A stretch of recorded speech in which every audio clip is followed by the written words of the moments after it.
राधे राधे महाराज जी, आपके चरणों में कोटि कोटि प्रणाम। महाराज जी, वैवाहिक जीवन में ब्रह्मचर्य के क्या नियम है? संतान प्राप्ति के सिवा भोग पाप है जैसा सुना है, परंतु धर्म पत्नी नियम पालन में साथ ना दे तो महाभारत ग्रंथ में, शास्त्र में, जो जिनका पाणी ग्रहण संस्कार हो गया है, जब पत्नी मासिक धर्म से युक्त होकर 7 दिन बाद पवित्र हो जाए, फिर पवित्र तिथियों का त्याग करते हैं। जैसे एकादशी है, या पूर्णिमा है, या भगवत जन्मोत्सव है, राधाष्टमी, कृष्ण जन्माष्टमी, रामनवमी, नौ दुर्गा आदि, इन पवित्र तिथियों का त्याग करते हुए महीने में एक बार, ऐसा शास्त्र संग। पर उसे हम इसलिए व्यक्त नहीं करते कि जितना अधिक दोनों मिलकर संयम कर सको अच्छा है, पर यदि नहीं संयम तो एक बार का लिखा है कि जब तक मासिक धर्म से युक्त माताएं बहनें रहती तब तक स्पर्श भी न करे, मतलब उस भावना से, और जब पवित्र हो जाए तो एक बार के लिए, ऐसा शास्त्र में वर्णन है। तो वो पवित्र रहेंगे और उस शरीर स्वास्थ्य भी ठीक रहेगा और संतान उत्पत्ति के लिए भी मंगल में माना गया। अब जैसे संतान हो गई है और हमारी वासना अभी शांत नहीं हुई है, तो ऐसा अन्य की तरफ न देखे, धर्म से चले, तो इसमें कुछ सुख है नहीं ऐसा अनुभव हो जाएगा। बहुत देखे, हम तो बिना पढ़े लिखे गांव के लोगों को देखा है कि एक दो संतानें हो गई तो घर के बाहर लेटने लगे परिवार से, क्योंकि वास्तविक इसमें सुख नहीं है।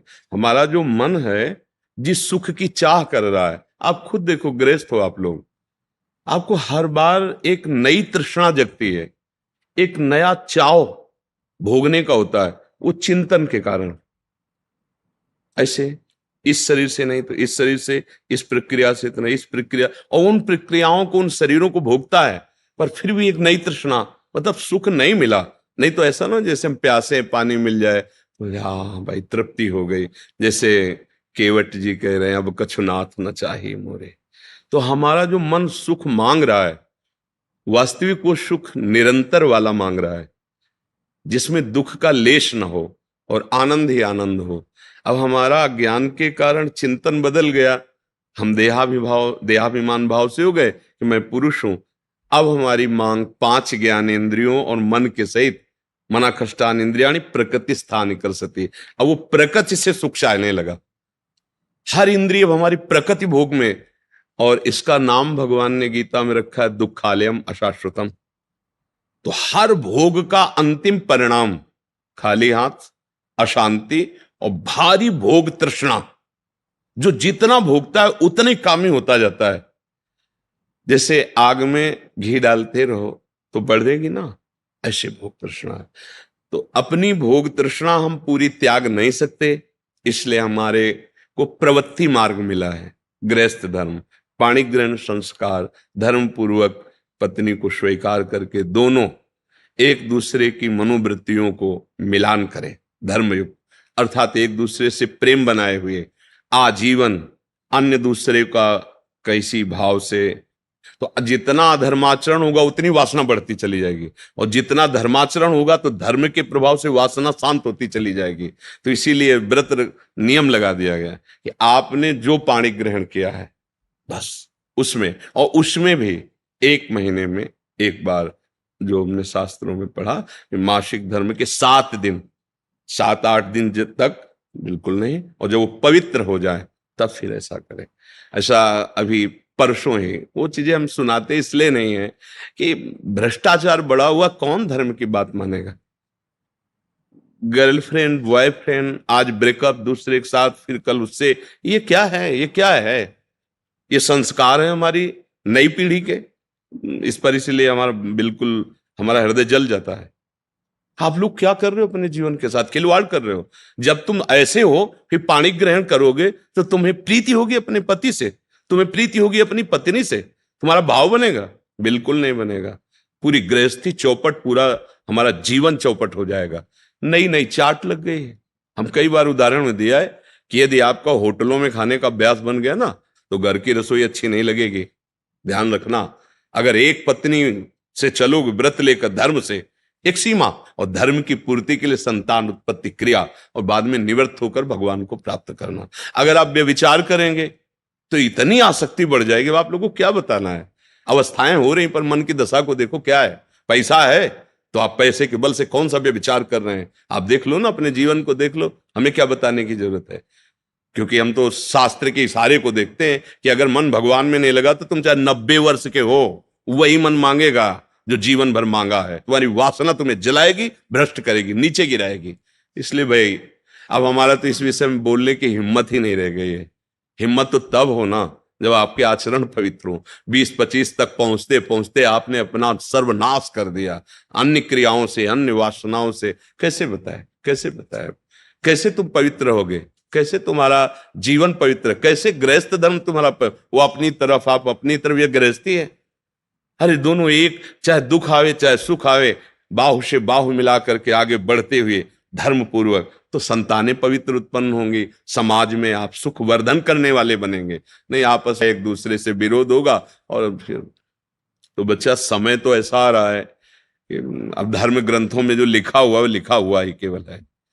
विदुर जी महाराज के वचन है कि जब स्त्री मासिक धर्म से पवित्र हो जाए तब पुरुष संतान उत्पत्ति की भावना से, अब मान लो संतान उत्पत्ति नहीं चाहिए, अब वासना है, तो अन्य जगह जाने की जरूरत नहीं है। आपने धर्म पूर्वक दोनों ने स्वीकार किया है, वहां कोई पाप नहीं होगा। अन्य जगह पाप हो जाएगा, अन्य जगह बुद्धि भ्रष्ट हो जाएगी। और अगर दोनों मिलकर धीरे धीरे इसके रहस्य को जान जाओ, किसमें सुख नहीं, अंतराय बढ़ाते चले जाओ, तो दोनों महात्मा हो जाओगे, दोनों भगवत प्राप्ति के योग्य हो जाओगे। ऐसे चला है। देखो प्रीति में सुख है, प्रीति में सुख है। वास्तविक देखो, जब आपको किसी से प्रेम हो जाता है वास्तविक, वो काम चीज अलग है, चेष्टा अलग है, काम चेष्टा, काम क्रिया, प्रीति। तो प्रीति में उसके दर्शन से, संभाषण से, उसको खिलाने से, पिलाने से, उसको सुख देने से एक हृदय में विशेष आनंद आता है। अपने प्यारे को सुखी देख करके एक सुख आता। अब यहां क्या है, अपने प्यारे से प्यार नहीं है, स्वार्थ खेल रहा है, वासना खेल रही है। आप देखो ना, नहीं ऐसा नहीं हुआ है। अगर ऐसा भी हुआ है कि पाणी ग्रहण संस्कार हो गया, फिर पति के पैर टूट गए या किसी तरह, तो पूरे जीवन तन मन से वो उसको सहयोग किया है और लोकों पर विजय प्राप्त की, पुण्य लोकों पर विजय प्राप्त। अब क्या, आप स्वस्थ हो, आपके पास अगर उनकी मनोकामना पूर्ण करने लायक अर्थ नहीं तो वो आपकी नहीं, वो आपकी मनोकामना के विपरीत हो तो वो आपकी नहीं। ये कोई प्रेम है, ये कोई धर्म है, ये कोई बाजार की वस्तु है। आज का समाज, भगवान बचावे, हमारी मति गति के तो परे है, पर आप सब हमारे घर के हैं, आप हमारी आत्मा हैं, इसलिए हम सलाह देते हैं, जो हुआ सो हुआ, अब सुधार लो। ऐसे आचरणों से किसी को ना यहां शांति मिलेगी ना परलोक में शांति मिलेगी, बिल्कुल नहीं। ये सब अधर्माचरण है। धर्म पूर्वक चलोगे तो निश्चित जो एक योगी को परमात्मा मिलता है वही आपको मिल जाएगा, क्योंकि आपका मार्ग प्रवृत्ति मार्ग है। धर्म पूर्वक पाणी ग्रहण संस्कार करो, अतिथि सेवा, साधु सेवा, परिवार सेवा, समाज सेवा, देश सेवा करते हुए भगवत प्राप्त हो। दोनों की बात है, लक्ष्य दोनों का भगवत प्राप्ति, मंगल है, धर्म है। तो अपने अपने धर्म से चला जाए तो आज भी शांति है, विश्राम है। देखो आपको केवल अपनी पत्नी से प्यार हो और उसको केवल आपसे प्यार हो, आप पूरा काम करके आए 10-12 घंटा बाहर से, जब घर आएंगे ना तो देखने मात्र से थकान मिट जाएगी। प्यार का एक व्यवहार, प्यार का एक वातावरण और संबंध नहीं, केवल आप देखने को पति पत्नी हो। तो जब थकित आएंगे तो आग तुम्हारे हृदय जल जाएगा। उसका अलग व्यवहार, उसका अलग व्यवहार, क्या जीवन। अब सोचो, प्रवृत्ति स्वीकार किया तो क्या जीवन। अब वो कैसे स्वीकार करे आपको, या आप उसे कैसे स्वीकार करें। आपके पास पैसा है, दसियों लोगों से आपका व्यवहार है, अब मानसिकताएं बदल रही हैं बहुत बहुत। इसलिए अगर मंगल चाहते हो यहां और वहां तो होश में हो जाओ, नहीं हर कर्म का फल आपको मिलेगा। तो देखते हो ना, जेल में आ जाकर जानकारी करो तो आधे से ज्यादा लोग इसी में बंद हैं। तो जब यहाँ की जेल कानून, तो आपको परमार्थ का जो अध्यात्म का है जो निर्णय है वो तो दंड मिलेगा ही। ऐसा नहीं है कि जो मनावे सो कर लो। इसलिए धर्म से चलो, नाम जप करो, पवित्र भोजन पाओ। और ये जरूर ध्यान रखो, अगर आप अपने माता पिता की सेवा नहीं की, जो घर में वयोवृद्ध जन है, जो अब वास्तविक उनको आपकी जरूरत है, तो आप कितना भी धन कमा लो कभी शांति प्राप्त नहीं कर सकते। जिसने अपने माता पिता को वृद्धावस्था में दुत्कार दिया, उनकी सेवा नहीं की, कोई भी हो, कहीं भी हो, उनकी जो पोषण वृत्ति तुम्हारे प्रति वो तो कभी साथ देगी नहीं। चाहे जितना वो कष्ट में, वो यही चाहेंगे मेरे बच्चा और बहू सुखी रहें, लेकिन सिस्टम जो विधान है वो आपको चैन नहीं लेने देगा। आपके बच्चों के ऐसे आचरण आगे होंगे कि आप जिंदा जलोगे हृदय में देख देख कर और अशांत रहोगे। बहुत धर्म से चलो, माता पिता साक्षात भगवान है।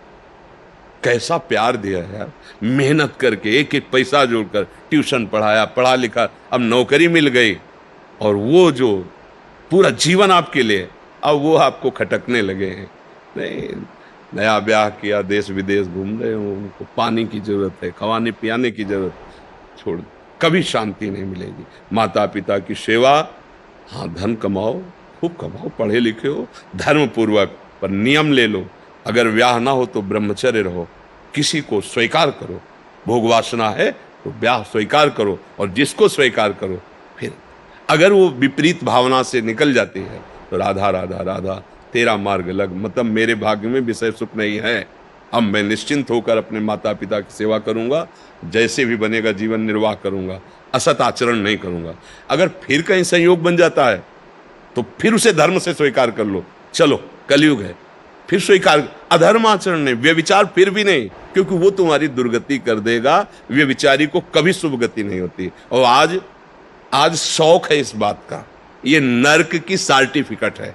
भगवान बोल रहे हैं, त्रिविधम नरकस्येदम द्वारम नाशन मात्मना कामः क्रोधा तथा लोभा तस्मात् देत्रेंते। काम क्रोध लोभ ये नरक की सर्टिफिकेट है। अगर अधर्म पूर्वक इनका भोग करोगे, जैसे आप अपनी पत्नी से, तो ये धर्म है।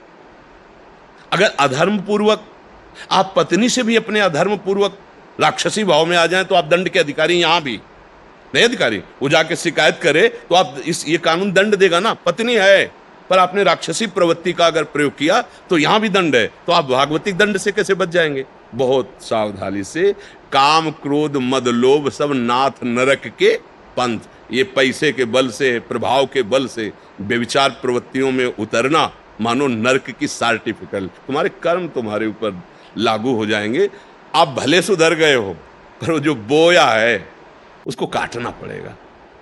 अवश्य में भोक्तव्यम। इसलिए भाई बहुत होश से, भगवान की कृपा है कि हम आप मिलकर धर्मशास्त्र की वार्ता कथन श्रवण कर रहे हैं, तो इसको व्यर्थ न जाने दें।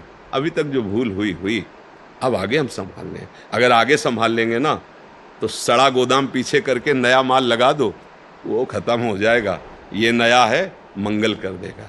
हमारा जो गलत आचरण वो हमें बख्शेगा नहीं। अगर भजन नहीं किया, सत आचरण में नहीं चले, माता पिता का दुलार जो हमें मिला उसका हम परोपकार, हम कृतज्ञता, उनको वैसे ही दुलार करें। अब वृद्धावस्था आ रही है, हम इसलिए बोल रहे हैं कि बहुत से उदाहरण हमारे सामने हैं। अब वो शौच चारपाई में ही कर रहे हैं, कोई नौकर थोड़ी करेगा।